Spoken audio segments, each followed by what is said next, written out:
I pity any boy who gets caught in her viper's gaze, but he must be a good egg. She wouldn't tolerate anything less. I'm Tyler.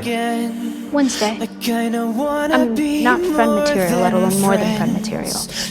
I'm not used to people engaging with me. I'm afraid you're never satisfied. I'll ignore you, stomp on your heart, and always put my needs and interests first. Wow. You look Unrecognizable. amazing. Pretend I mean it, Wednesday, you look beautiful. You're really becoming obsessed with this whole monster in the woods thing.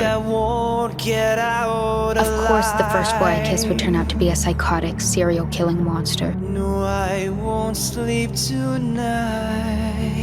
You okay? I guess I have a type. You opened my eyes, and suddenly it all made sense. You don't think... I don't think. I know. What are you waiting You have no idea how it's coming. Take a bite of my heart tonight. Kind of a deja vu thing we got going on, huh? Laurel said you were dead. I'm feeling much better now. Like a cockroach. Please, flatter me, no way. What does it feel like? What does what feel like? To lose.